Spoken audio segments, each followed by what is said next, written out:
everyone, happy Wednesday, happy new week. I hope you're all well.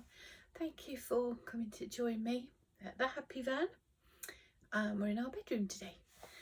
Nick's in the living room, he hasn't gone fishing, so he's in the living room today just watching TV or whatever. So I thought we'd have a little chat in here today. I've got Jeff. You just see his fluffy little lump there. So how's your week been? I hope you've had a lovely one. It's been a very special day here today. It's hat season. You have to insert that Kool and the Gang song. Celebrate good times, come on. Yeah, I wore my hat today for my first time on my morning walk. It's really, it's beautiful. You can probably see the sun's glorious. But the wind this morning, especially going around the lakes, it was really chilly. So yeah, I wore a hat, I wore a shawl, I've got woolly socks on. Honestly, I know so many of you, I know my friend Sharon particularly, we were only chatting last night and she is not impressed. I, however, am in full autumn glory. Oh, love it. It was beautiful today, really beautiful. The sky is that perfect shade of blue with just the tiniest wispy bouncy Care Bear clouds in the sky. But yeah, it was chilly and he had a red nose and red cheeks. Anyway, that's just me, isn't it? Oh, I lost my train of thought there. I was going to say something, can't remember. Anyway, how's your week been? Let me know. Tell me what have you been up to. Have you had your hat season walk yet? Is it officially hat season for you? I'll tell you what else we've moved into. Hallmark season. I've done it. I've gone in. Nick has banned me from going in on Christmas Hallmark. We have a rule, Nick and I. We're allowed to watch perfectly dreadful Christmas movies through November, but we're only allowed to watch proper good Christmas movies in December. Or at least we're not allowed to watch proper good Christmas movies in November. We have to wait until December. But perfectly dreadful Christmas movies are acceptable in November. But I am in Hallmark pumpkin everything season. We've essentially changed the storyline. Typically for Hallmark Christmas is career woman, corporate businesswoman comes back to the country to save grandfather's Christmas tree farm, right? Well, now she's come back to save pumpkin farm. And I'm here for it. I'm here for it all the way. Some of the hunks from Hallmark that are in the Christmas movies are in the pumpkin movies too. Anyway, we've had a week. We were at Southern Wool Show, as you know, this last weekend. We came back Monday morning. We unloaded the van, carried everything up the stairs to HQ, repacked. We set up the physical shop at our studio, and then at about 3 o'clock we were done in and we headed over here for a couple of days before heading back to work Thursday, tomorrow. So I've got lots to chat about Southern Wool today, and just some changes and new things that we're going to be heading into at Layfamilyyarn. So I figured let's just share the crafty goodness first, and then if you're not here for the real life and the personal stuff, then that's okay. I'll see you next week. So crafty, I don't have a great deal, as you can imagine, but I have a couple of little treats to show you. When we do yarn shows, I don't really go round as such. Obviously when the show's on we're working, but there's usually a time Sunday morning that I'll go round and have a wander and have a little treat if something catches my eye. I didn't at Southern Wool Show, in large because some of my friends were vending there. So John and Claire from Bird Street, lovely Stevie from Curated Yarn Co, James and Matthew from James Makes Things. Particularly we saw other people, but Joe from Joe Piccalilli. So we my downtime was kind of spent interacting between my friends as opposed to going up and down shopping, which was lovely. But I did send myself a little treat to be there when I got home. I often do that when I go to a yarn show. I send myself a little something in the post, so it's there to open up when I get back. And I brought it here to the caravan, and Monday evening when Nick was watching different TV and I was just sat in bed watching YouTube, and yeah, I opened my parcel and it was lovely. So I'll show you what I got. It's sewing related. My creative energy is not leaving the knitting because I've got some really exciting test knits coming up, but yeah, I'm fancying bringing my sewing machine to the caravan and flexing that creative muscle. I've got some specific projects in mind. I've seen this book by PawfectPastimes. It's Elfengarten, which means elf garden. It's a beautiful book. It's mixed media, so it's a lot of cross stitch in this one, and like some doll making and other things. Now it is written in German, and I knew that. I knew it was a German book. In fact, PawfectPastimes is a German company.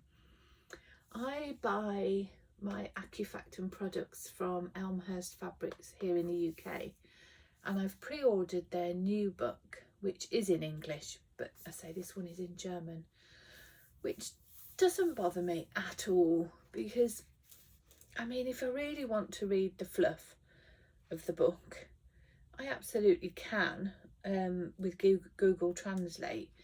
Where if I just want the cross stitch chart, I mean, look at this. Whoops. Look at that bag, isn't it just the cutest? If I just want the cross stitch charts, which is ultimately what I want, you know, a chart is a chart, isn't it?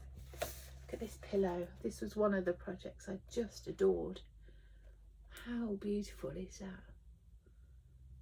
I really, really fancy making that. In fact, I'm going to make it. I mean, it's not going to be an overnight project. Before I became a knitter, cross stitch was my craft. It was all I did, in fact.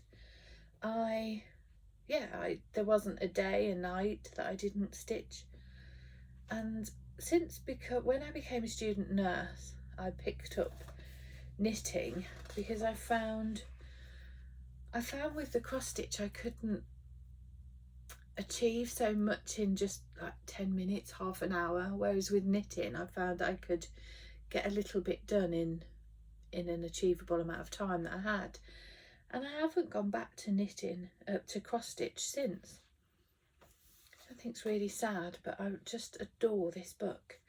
There was one particular image I'd seen on Elmhurst Fabrics, oh here it is, on their Instagram, and that was what sold me the book. Oh, that's on the pattern. Let me just find it for you. Oh, I just love the imagery in this book. Look at this. It's just so aesthetically beautiful, isn't it? The whole book. Where was this image?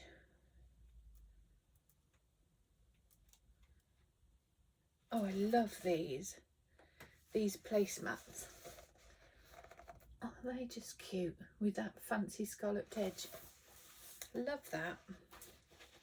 I quite fancy making those. They've done some there, look, with a little bit of cross stitch in the one quadrant. I just like these. I bought some new Tilda fabrics recently, and I think they would look really cute in those. Where's this little pillow that I found? So many lovely things in this book.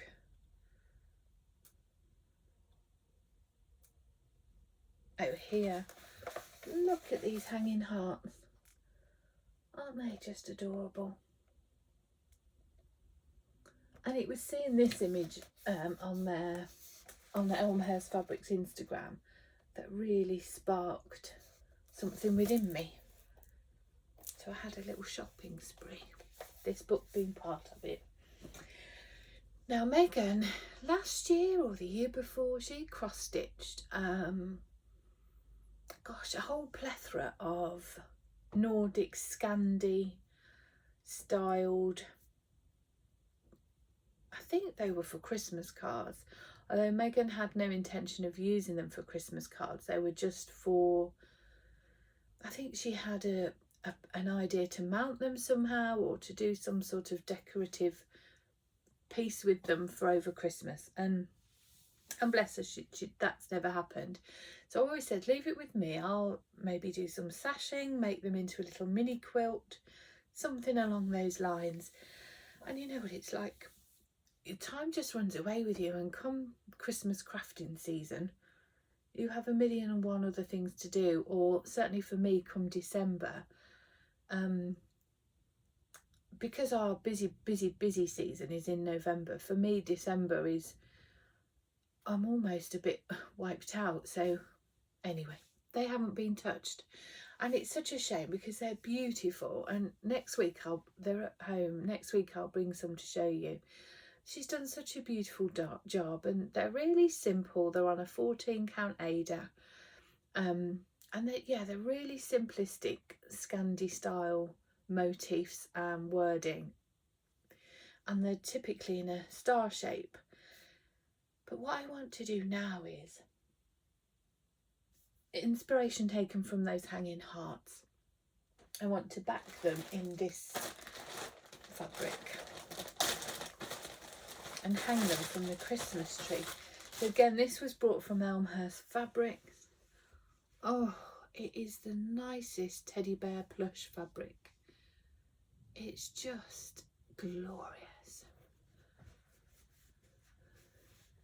Look at it. It's just beautiful. So what my plan is to cut out the star, leaving just, I don't know, 1/4 of an inch, and then to back it with this teddy bear plush, and again leaving an overhang of teddy bear by a big 1/4 of an inch, so you'll see it at the edge. And we've bought a Christmas tree for the caravan this year. Well, we bought it in the sales last year, and we treated ourselves in the half price sale to a Balsam Hill a frosted Nordic fir tree.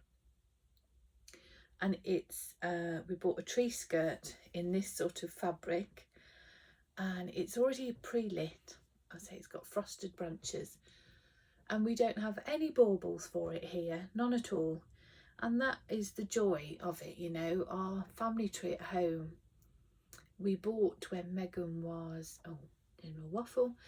We bought when Megan was maybe, we bought it before Megan was born. We bought it when we were living in the flat on our own. So we've had our tree for 24 years, and we've been curating our bauble and decoration collection for that tree for all that time. And we love it. We love it dearly. It's so sentimental and precious to us. And we're unsure with this tree whether to do the same, whether to just buy a couple of baubles every year, or actually just to leave it bare and just enjoy the tree and its branch and its lights. But what I want to do now is to make these hand stitched decorations by Megan, back them in this teddy plush and hang them on the tree. I think that will be really, really beautiful and really fitting the style of the tree. So that's one of my plans. I'm seeing Megan today. She's coming over, so I'm going to run that past her. She won't mind, but I'm hoping it's a little something we can do together as well.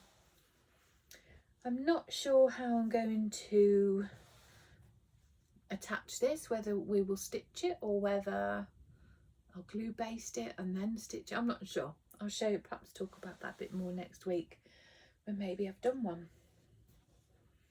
So that was lovely. And then, of course, I can't visit Elmhurst Fabric without sneaking in a couple of AccuFactum fabrics into my basket. A lot of their Christmas ones are out of stock. They've got stock coming in soon, but they did have a couple, so I just couldn't resist them. I don't really know what they'll become yet, but probably something project back related for Megan and I for Christmas. So I've got this gingerbread house one, which is just cute, isn't it? Cute, cute, cute. And I got this one.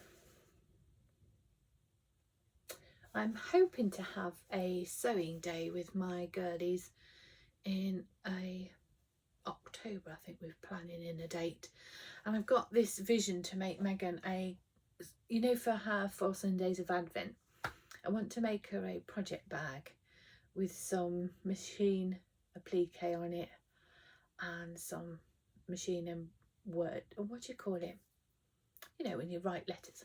And I think this might be part of that, either the back or the lining. Probably the lining, because then it can be used all year round, can't it, rather than just Christmas. Although, to be honest, I think Megan would probably use it all year round anyway. That's lovely.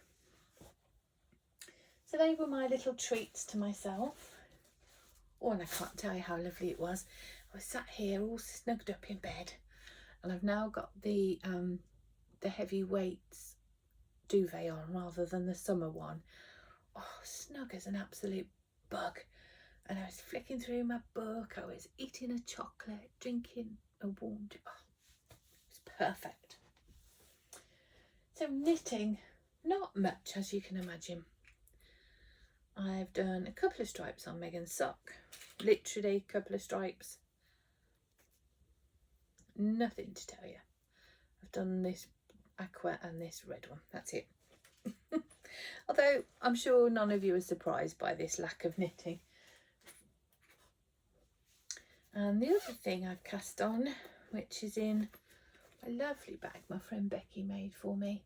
She doesn't sell these, although we are encouraging her to set up an Etsy shop because they're just beautifully made bags and quilted. I've cast on a mitten.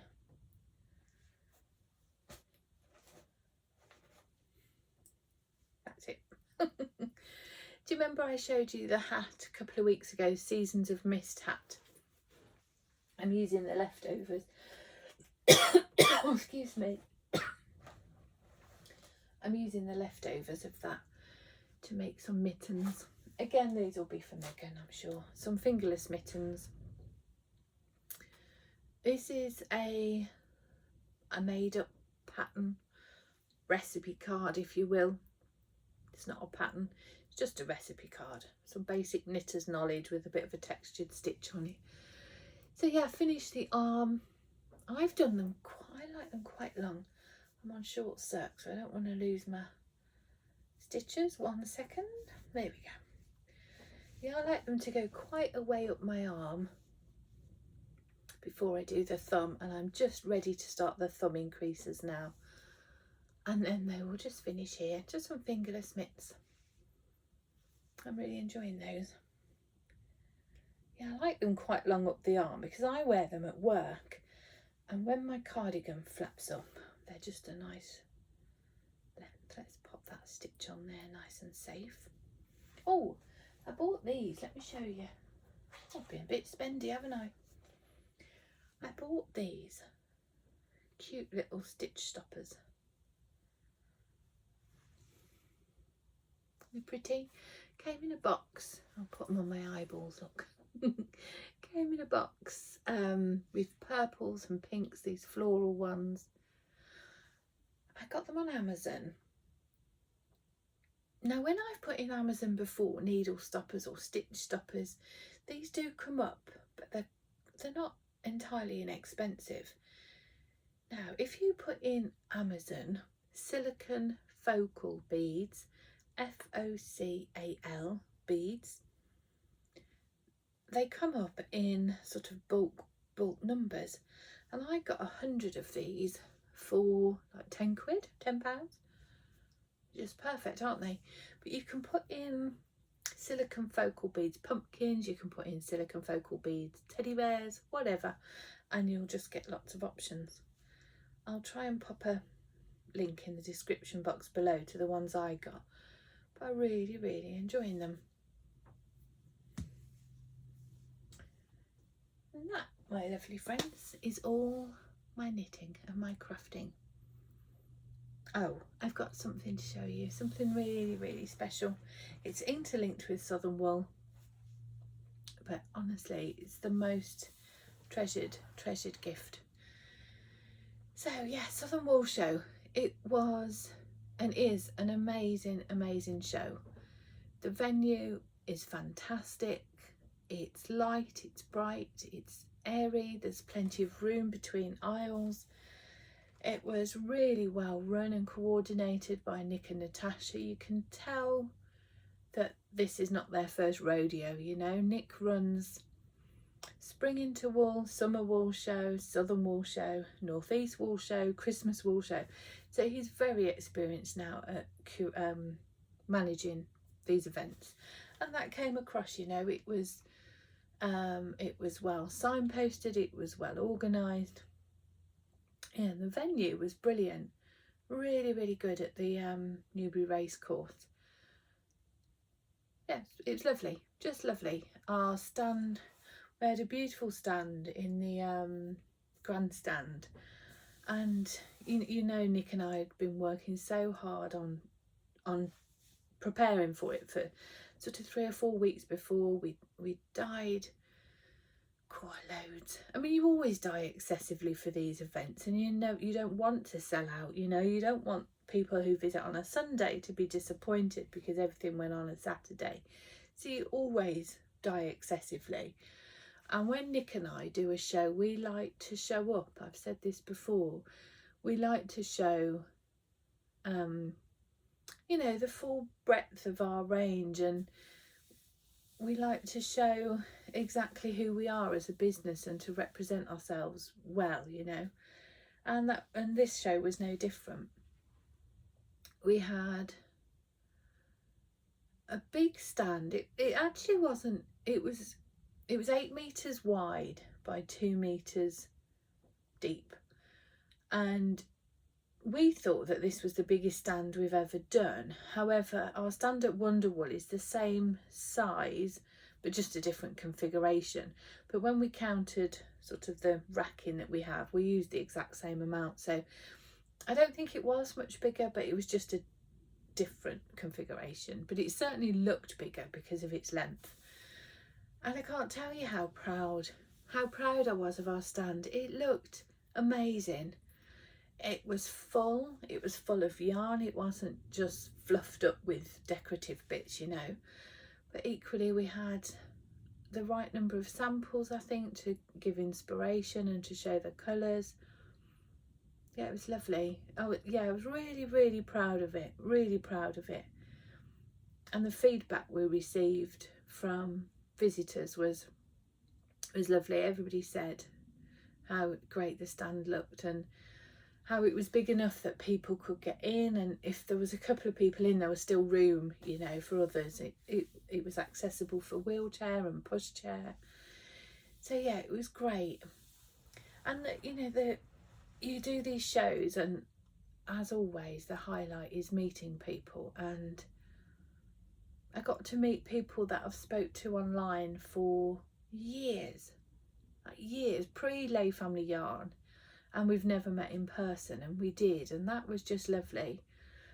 Lorraine Ball, I'm thinking of specifically. We've chatted forever it seems, and we've never met, and that was just lovely.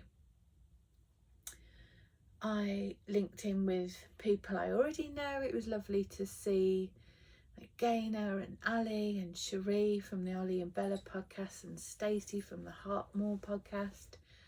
Danny from Little Bobbins and her lovely mum and Auntie Jackie, got to meet those again. The ladies from the Wool and Wishes podcast, Tracy and Kirsty, that was lovely. I've never met them before. That was really nice. I was fangirling a little bit. Who else did it? Oh, so many people. Who else? Oh, some new to me people. Amanda Amo always comments here, always so kind and lovely and generous with her kind words and comments. And I didn't realise that she had a podcast, and she does, and it's wonderful. I was watching it this morning, And Amo does all sorts of crafting. She cross stitch, she sews, she makes dolls, all sorts. So I will of course put links in below. Another lady, Jill from the Emerald Cottage, come and said hello. She again has a YouTube channel.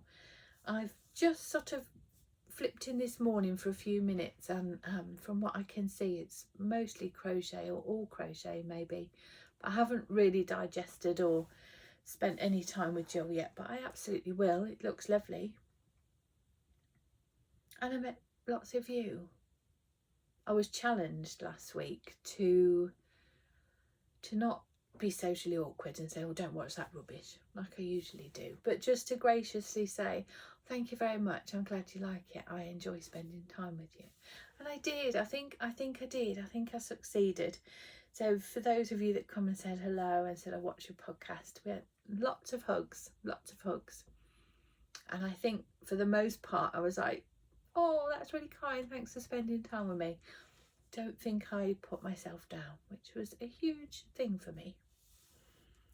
One lady that came to see me touched my heart in a really big way, and oh, just makes me emotional. Just the kindness of people. Just checking that's not Megan on my phone. A lovely lady called Miriam came on Sunday, I think, and she's a friend of the podcast. And just look, once I show you, you'll know why I've got no words. My darling Jeff. Oh. And the words, we had a hug, and yeah, her words just touched me, really touched me in a way. Yeah, it was special. It was a really special moment. Thank you, Miriam. I will treasure little Jeff here forever. I adore him. I couldn't love him anymore. So kind. So Jeff now comes with us wherever we go. I'm going to sit him up on the shelf there. When I came home from the show and I showed him to Mum was all watery eyed and she was like, oh, it's Jeff. I just love him. Thank you, Miriam. And your words just touched me immeasurably. So again, thank you. So as is quite often at these events, Nick and I spend a lot of time in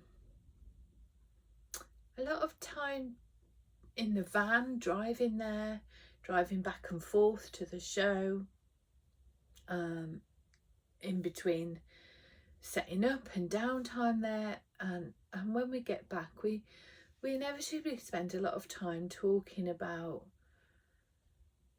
business and how things are going and plans for the future and what things are going to look like and how successful the show's going and this and that and the other. And this show was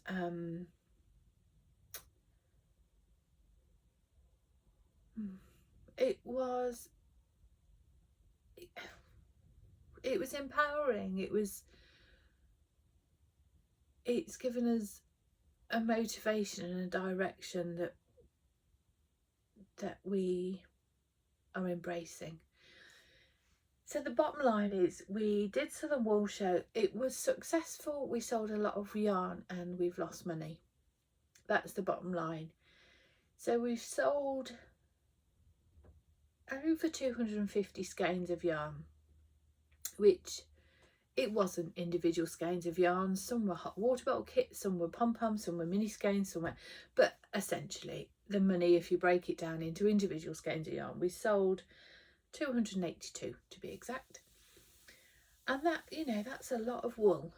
But by the time we've paid tax and VAT, by the time we have bought the undyed yarn, by the time we have hired a van, paid for the stand, put petrol in the van, paid for our accommodation, we lost about 100 quid. We didn't make a penny. And that, you know, that's the way the cookie crumbles. unfortunately for us, because, well, it's not unfortunately, because I wouldn't change it for the world, we go everywhere with Jeff. If we go, he goes, and that's that. And because of that, we have to have accommodation that's suitable for his needs, suitable for my mum and dad. We can't just get a cheap cheap hotel room that Nick and I can just slum it in for a couple of nights. Because of that, our expenses in that respect are a little bit higher than other people's, you know, and we take that on board fully. But all's told, yeah, we lost money. And whilst it was an amazing show and it was a wonderful, wonderful thing to see so many people, you know, we can't just do these things as marketing exercises, can we? We are ultimately a business, and we've worked damned hard to not have been able to pay ourselves a wage. And that, I mean, that's not including things like the electricity bill at the studio for all the yarn we were dyeing in preparation. That's not taking into account or factoring into the cost of the dye powders that we've used to, you know, that's just our absolute running costs. So yeah, no, we're not. Are we disappointed? No, absolutely not. You know, we showed up and people bought yarn, and those people are incredibly happy. But it is time to reassess and time to reflect, and yeah, we've decided to not do shows now for the next couple of years, and then we'll reevaluate and see where we're at. So were we disappointed? Of course we're disappointed. Of course, when you look, if we'd have gone there and nobody had bought a thing, we would have been gutted, because then we wouldn't have even covered our costs. Now we've covered all costs by 100 quid, so yeah, that's fine. And we've got enough stock. We've got loads of everything. We've got our Ruthie kits in all the colours. We've got hot water bottle kits. We've got our full autumn range. We've got hat kits. We've got pom-pom promotions. We've got loads that we're going to be able to have a hopefully successful online update this weekend, and that will pay our wages. But it is definitely time to reevaluate where we go forward as a business. And we feel really excited, actually, really empowered and motivated to move forward in a new direction. And I don't think that's a bad thing. I think if you become stagnant and stale, then that's where problems start to lie, isn't it? We had an idea for a yarn club. We didn't do yarn clubs this year. Over the last 3 years, we've had hugely successful yarn clubs, like hugely successful, and we just felt we needed a break from that this year. But I had come up with a couple of ideas that we had intended to launch this summer, but because of the shows, we just didn't have the time to commit to that. So yeah, we're definitely going to be doing yarn shows, clubs next year, and I'm really, really excited about them. Really excited. The one I think is going to be really special. It's yeah, I'll show you more about that over in next coming weeks, because we will launch that probably in November as a pre-order. And then the way we tend to do it is if it's going to be a 2025 yarn club, so knitting in January, we will pop it on sale in November so we can get it shipped and out to people in December, so that in January they have it wherever you are in the world ready to knit along with. And then in December we'll be selling February's and so on. And that's worked really well for us over the past 3 or 4 years. So we will probably continue, well, we will continue in that pattern. So we're going to be focusing on our yarn clubs. We're going to be focusing on our retreats. We're going to be extending our yarn dyeing retreats from autumn to spring as well. So we're looking at some dates in May and June next year, which will be lovely, really lovely. So I'm looking forward to announcing that soon. And we're going to go back to doing old school Instagram live videos. I'm going to start doing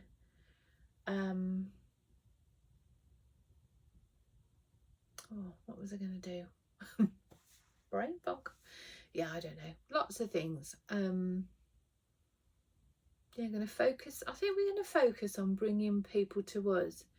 One thing that struck me when I was sharing a picture on Instagram about things to expect from our stand at Southern Wall Show, it was pictures I'd taken in our shop at HQ.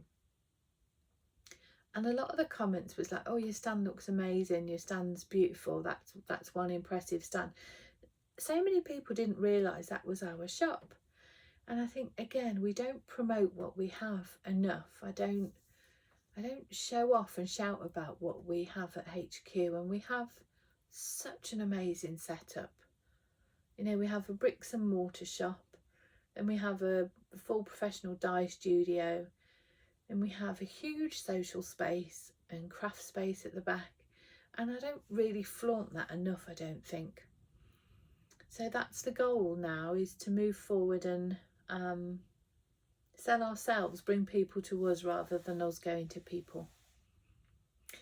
So if you are in the market for a little treat this weekend, we will be having a bumper shop update with lots of Ruthie kits, lots of hat kits, hot water bottle kits, all the autumn colours, all the zebra yarn, all sorts. So a huge thank you, my friends, for being here as always, keeping me company whilst you cook dinner, or whilst you're folding laundry, whilst you're knitting, crocheting, having a bath, all the things.